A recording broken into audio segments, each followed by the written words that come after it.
Dear students, हम यहां से शुरू कर रहे हैं फिजिक्स के मेन चैप्टर्स जिसमें है मैकेनिक्स। और मैकेनिक्स के बारे में मैं आपको कहूंगा कि मैकेनिक्स काफी बेसिक पार्ट है फिजिक्स का, जहां से हम हर चीज को समझना स्टार्ट करते हैं।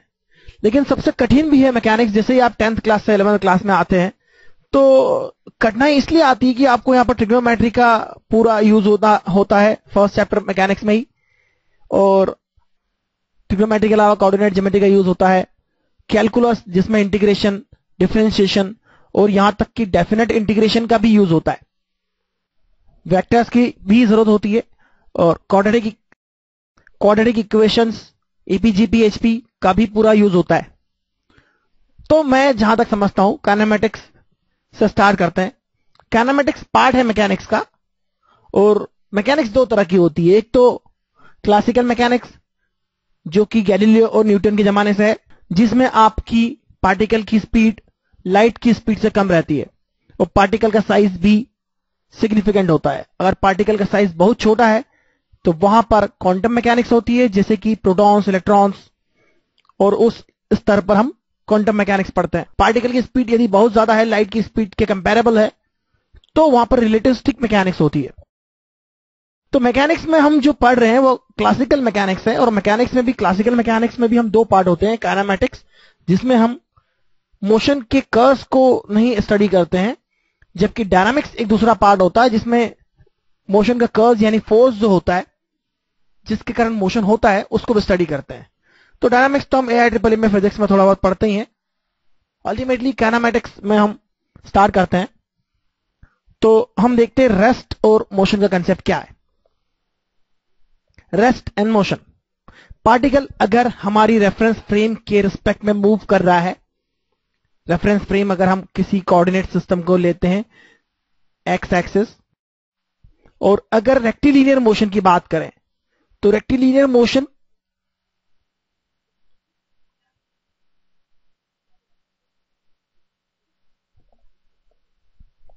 Means motion along a straight line, that we call it 1D motion, जिसे हम 1D मोशन भी कहते हैं, one dimension motion of a particle. तो पार्टिकल अगर हमारे रिस्पेक्ट में, टाइम के रिस्पेक्ट में किसी एक पॉइंट पर है और वहां पर वो मूव नहीं कर रहा है तो वो रेस्ट है, और हमारी रेफरेंस के रिस्पेक्ट में अगर वो पोजीशन चेंज कर रहा है तो हम कहेंगे मोशन में। But motion is a relative, इस कंसेप्ट को आपको बहुत ध्यान से समझना है। Motion is a relative quantity. जो पार्टिकल हमारी रेफरेंस फ्रेम के रेस्ट में है, हो सकता है दूसरी रेफरेंस फ्रेम के रिस्पेक्ट में यह पार्टिकल मूव कर रहा हो, क्योंकि ये पूरा रेफरेंस सिस्टम ही मूव कर रहा है। अगर हमारे कमरे में कोई ऑब्जेक्ट रेस्ट में है तो इसका मतलब यह नहीं कि वो एब्सोल्यूट रेस्ट में है। Nothing is absolute rest. Absolute rest कुछ नहीं होता। हमारा पार्टिकल मूव कर रहा है और हमारी अर्थ मूव कर रही है, रोटेट हो रही है, सन के अबाउट भी रिवॉल्व हो रही है, और सन खुद गैलेक्सी के सेंटर के अबाउट रिवॉल्व हो रहा है, और गैलेक्सी खुद रिसिस्ट कर रही है। तो इस तरह से कोई भी पार्टिकल जो मोशन होता है वो हमेशा रिलेटिव होता है, रिलेटिव टू रेफरेंस फ्रेम। तो हमारा जो कोऑर्डिनेट सिस्टम हम इमेजिन करेंगे उसे नॉर्मली हम कहते हैं लेबोरेटरी फ्रेम ऑफ रेफरेंस या क्लासरूम रेफरेंस, या कहेंगे कि with respect to ground which is in rest. तो यह हमारा कोऑर्डिनेट सिस्टम है।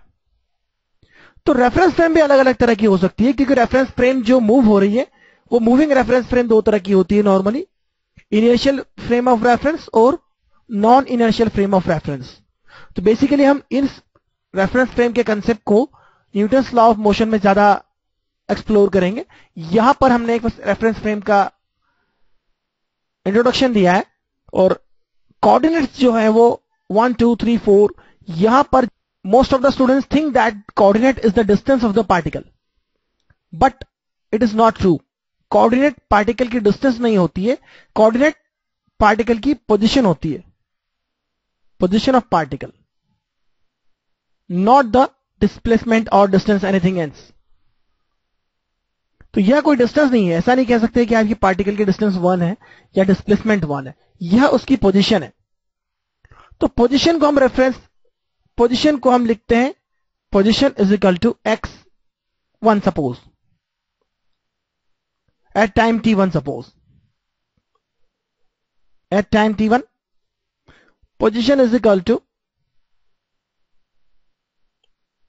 x2 at time t2. At time t2. That means कि पार्टिकल की दो अलग अलग टाइम पर पोजीशन अलग होगी और इन पोजीशंस का डिफरेंस निकालकर हम डिस्प्लेसमेंट निकाल सकते हैं या डिस्टेंस निकाल सकते हैं। तो डिस्टेंस डिफाइन करते हैं हम सबसे पहले, उसके बाद हम डिस्प्लेसमेंट को डिफाइन करेंगे। लेकिन सबसे पहले हम यह समझ गए कि पोजीशन जो पार्टिकल की होती है वो चेंज होती है और उसको हम रेफरेंस फ्रेम के अकॉर्डिंग मेजर करते हैं। तो कोई एक रेफरेंस होना चाहिए जिसका ओरिजिन होगा 0, जहां से हम डिस्टेंसेस कैलकुलेट करते हैं, मेजर करते हैं। और यह 2D में भी हो सकता है, एक्स एक्सिस में भी हो सकता है और वाई एक्सिस में भी हो सकता है। तो आइए देखते हैं डिस्टेंस क्या होता है और उसे कैसे डिफाइन करते हैं।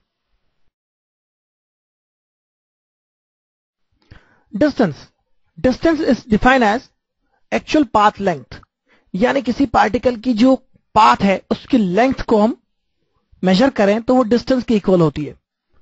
तो किसी मोशन में सपोज अगर 1D मोशन की बात कर रहे हैं तो हम यहां पर 1D लिखते हैं, ये 1D मोशन है। 1D मोशन में पार्टिकल एक स्ट्रेट लाइन के अलॉन्ग ट्रेवल करता है। अगर वो पार्टिकल किसी एक जगह से स्टार्ट होता है, सपोज यहां से स्टार्ट होता है, किसी पॉइंट से स्टार्ट करता है, मूव करना एक डायरेक्शन में मूव करता है स्ट्रेट लाइन के अलॉन्ग, और किसी पॉइंट से फिर से रिटर्न हो जाता है, अब वह कहीं पर भी जाए, अल्टीमेटली लेंथ ऑफ पाथ क्या होगा, यहां से यहां तक के डिस्टेंस और यहां से यहां तक के डिस्टेंस पूरा। तो लेंथ ऑफ द पाथ जो हो गया वह डिस्टेंस है 1D मोशन की अगर बात करें तो। अगर 2D मोशन में इसी बात को हम देखें तो क्या होगा, देखिए पार्टिकल किसी एक पॉइंट से स्टार्ट होता है एक्स वाई प्लेन में और इस पॉइंट से स्टार्ट होता है, सपोज ए पॉइंट से स्टार्ट करता है जर्नी, यहां से स्टार्ट करके किसी दूसरे पॉइंट बी तक वो पहुंचता है, यह पॉइंट बी है। तो आप देखिए, आप यह जो पाथ लेंथ है यह पाथ लेंथ हो जाएगी हमारी और यह डिस्टेंस होगी। इसका मेजर सेंटीमीटर मीटर आप कर सकते हैं। और सबसे बड़ी बात है, distance is a scalar, it is scalar. क्या scalar, distance is it is scalar.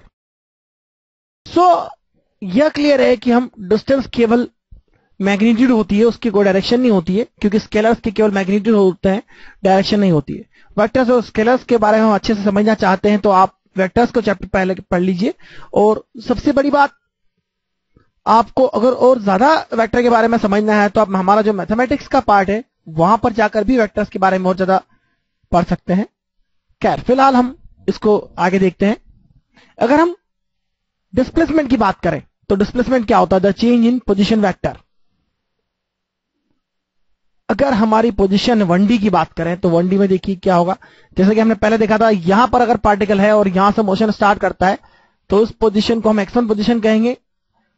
वह दूसरे पॉइंट तक पहुंचता है, चाहे वह डायरेक्ट यहां पहुंचे या एक बार पीछे जाके आगे जाके फिर यहां पहुंचे या यहां से स्टार्ट करके जाके फिर वापस रिटर्न हो, कहीं से कहीं तक भी जाए। Let me do one thing, चलिए देखते हैं पार्टिकल सपोज यहां से कहीं गया और वहां से रिटर्न होके यहां पर आता है, तो डिस्प्लेसमेंट क्या होगा।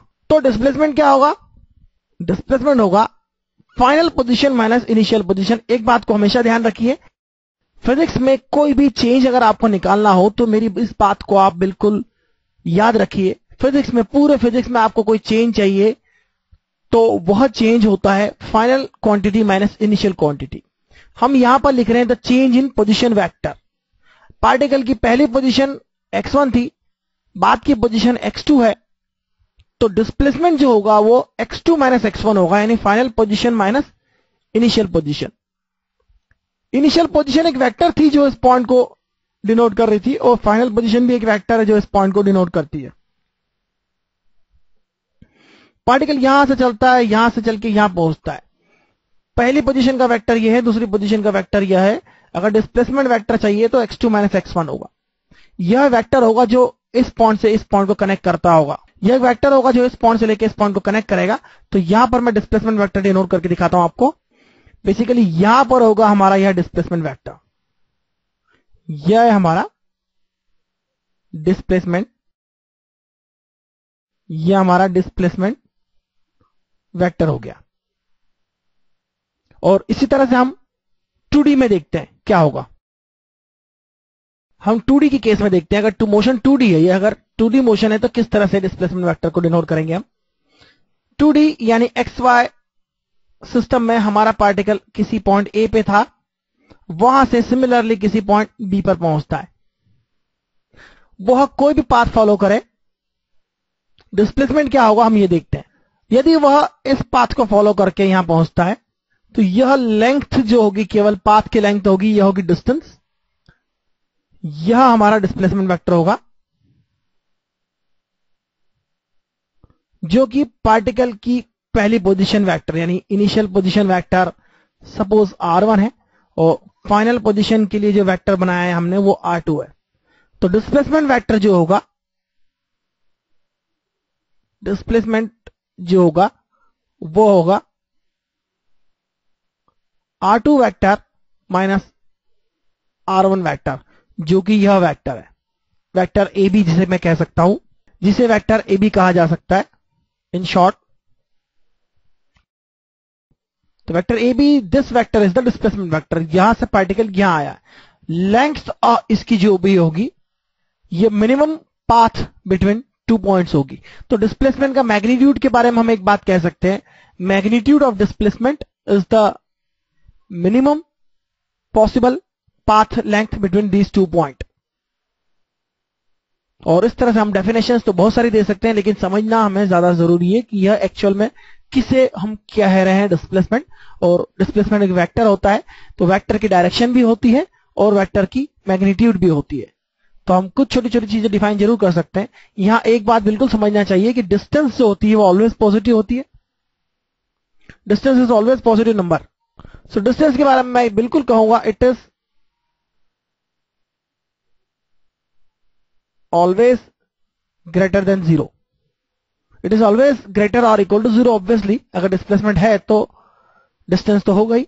और डिस्प्लेसमेंट एक वेक्टर है, इसलिए वेक्टर की डायरेक्शन अगर आपने रिवर्स कर दिया तो 1D में अगर इधर वेक्टर लिया है तो पॉजिटिव वेक्टर माना जाता है, क्योंकि यह पॉजिटिव एक्स डायरेक्शन है, और आपने वेक्टर की direction opposite to this direction ली है तो वह नेगेटिव वेक्टर हो जाएगा। सिमिलरली अगर R1 वेक्टर की डायरेक्शन ये है तो अपोजिट वेक्टर -R1 होगा। तो नेगेटिव पॉजिटिव नहीं होता, डायरेक्शन कोई नेगेटिव या पॉजिटिव नहीं होती है। 1D में आप एक डायरेक्शन को पॉजिटिव कहते हैं तो दूसरी डायरेक्शन को नेगेटिव कहेंगे, लेकिन 2D में कोई एक पर्टिकुलर डायरेक्शन अगर पॉजिटिव है तो उसके 180 डिग्री अपोजिट डायरेक्शन को आप नेगेटिव डायरेक्शन कहेंगे, उस पर्टिकुलर डायरेक्शन की। वहां पर हर डायरेक्शन एक्स एक्सिस से बनाया हुआ एंगल देखा जाता है। तो फाइनली हम छोटी छोटी बातें देखते हैं। वेक्टर होता है डिस्प्लेसमेंट, इसलिए हम कहेंगे कि डिस्प्लेसमेंट वेक्टर का जो मैग्नीट्यूड है, यदि आप डिस्प्लेसमेंट वेक्टर के मैग्नीट्यूड की बात करें तो यह डिस्प्लेसमेंट वेक्टर के मैग्नीट्यूड होगा, जिसके बाहर हमने इस तरह से 2 डंडे लगा दिए। तो यह कहेंगे मैग्नीट्यूड ऑफ डिस्प्लेसमेंट वेक्टर। और इसका मैग्नीट्यूड जो भी होगा डिस्टेंस से, पर्टिकुलर डिस्टेंस से कंपेयर करें तो वह लेस और इक्वल टू डिस्टेंस होगा बिटवीन दैट 2 पॉइंट्स। तो आपसे आप देख सकते हैं यहां से यहां तक की डिस्टेंस की बात करें तो डिस्टेंस का पाथ लेंथ इतना हो गया और डिस्प्लेसमेंट इतना हो गया। डिस्प्लेसमेंट के बारे में इतने कहेंगे, the change in position vector. तो यह वेक्टर है जिसका मैग्नीट्यूड डिस्टेंस के वैल्यू से कम या इक्वल हो सकता है, इससे ज्यादा नहीं हो सकता। और displacement is the change in position vector. Position vector change हो गया क्योंकि पोजीशन चेंज हो गई तो पोजीशन वेक्टर चेंज हो गया। तो पोजीशन वेक्टर में चेंज हम देखते हैं R2 minus R1 is the change in this vector. तो वेक्टर्स की थ्योरी अगर आपको क्लियर है तो इसको बहुत आसानी से समझ सकते हैं आप कि यह क्या लिखा हुआ है। तो आइए हम आगे देखते हैं। इस कंसेप्ट को ध्यान में रखना है हमें कि डिस्टेंस चेंज हुआ है। इस कंसेप्ट को हमेशा ध्यान रखना है कि डिस्प्लेसमेंट एक वेक्टर होता है और उसी के बेसिस पर हमें चीजों को समझने की कोशिश करना है। तो आइए आगे देखते हैं स्पीड और एवरेज स्पीड क्या होता है। स्पीड, स्पीड की डेफिनेशन होती है rate of change of distance with respect to time. Calculus में इस तरह से कहते हैं हम, rate of change of distance with respect to time. तो rate of change of distance with time हमारा स्पीड हो गया, लेकिन यह 2 तरह से मेजर करते हैं हम, एक तो इंस्टेंटेनियस स्पीड, दूसरी average speed. What do you mean by instantaneous speed? Suppose आप अपनी मोटरसाइकिल पे जा रहे हैं, आपने मोटरसाइकिल में स्पीडोमीटर देखा होगा। स्पीडोमीटर में आप देखते हैं 1, 10, 20, 30 डिवीजन देखते हैं, और किसी भी इंस्टेंट पर आपका माइलोमीटर स्पीडोमीटर जो रीडिंग देता है वह आपकी इंस्टेंटेनियस स्पीड हो गई। Suppose it is 25 kilometre per hour, तो यह आपकी इंस्टेंटेनियस स्पीड हो गई। यह कभी भी चेंज हो सकती है, जैसे आप ब्रेक लगाते हैं तो कम हो जाएगी, अगर आप एक्सेलरेट करते हैं तो यह बढ़ जाएगी, लेकिन जिस इंस्टेंट पर आप इसे देखते हैं उस इंस्टेंट पर यह स्पीड होगी। तो स्पीड चेंजिंग हो सकती है, with respect to time change होती है, लेकिन किसी एक पर्टिकुलर इंस्टेंट पर, इंस्टेंट का मतलब उस पर्टिकुलर इंस्टेंट पर, इंस्टेंट की कोई टाइम डेफिनेशन नहीं होती है, उसकी कोई विड्थ नहीं होती है, वो कोई टाइम नहीं होता। पर्टिकुलर इंस्टेंट आप कह सकते हैं, जब फोटोग्राफ लेते हैं तो जिस इंस्टेंट पर आप जैसे थे वैसे ही आपका फोटो आ जाएगा, तो वह एक इंस्टेंट हो गया। उसको हम डिफाइन करते हैं instantaneous speed v is equal to ds by dt, that is rate of change of distance with respect to time, where s is distance, और यह आपका डिस्टेंस जो है वो एक फंक्शन होगा, टाइम का फंक्शन हो सकता है, लेकिन इस बात का ध्यान रखना है कि s कभी कम नहीं होता है, टाइम के साथ हमेशा डिस्टेंस बढ़ता जाता है। तो ds बाय dt स्पीड जो भी होती है वो हमेशा पॉजिटिव होती है। It is greater than zero quantity which is greater than zero always. देख सकते हैं आप माइलोमीटर में आपका जीरो से नीचे कुछ नहीं होता। So speed always positive quantity होती है, ग्रेटर देन जीरो होती है ऑलवेज। यह हमें समझना चाहिए स्पीड के बारे में। और किसी भी इंस्टेंट पर स्पीड अगर मेजर करना हो तो आपको डिस्टेंस को विद रिस्पेक्ट टू टाइम उसका डिफरेंशिएशन करना होता है, और बेसिक फंडामेंटल डिफरेंशिएशन आप पढ़ सकते हैं हमारा डिफरेंशियल कैलकुलस में, पूरा मैथमेटिक्स के साथ जो हमने प्रोवाइड किया हुआ है, वहां पर आप डिफरेंशिएशन के बारे में समझ सकते हैं, डिफरेंशिएशन क्या होता है। तो इस तरह से हम डिस्टेंस के बारे में जानते हैं। और एवरेज स्पीड क्या होती है? सपोज आप घर से निकले, कहीं पर जा रहे हैं, आप कहीं पर चलते चलते स्पीड अप कर रहे हैं, फिर ब्रेक लगा दिया, रुक गए लाल बत्ती पर, फिर चलने लग गए, तो इस ड्यूरेशन में आप टोटल जो पाथ लेंथ होती है, that is total path length, that is total distance traversed divide by total time taken.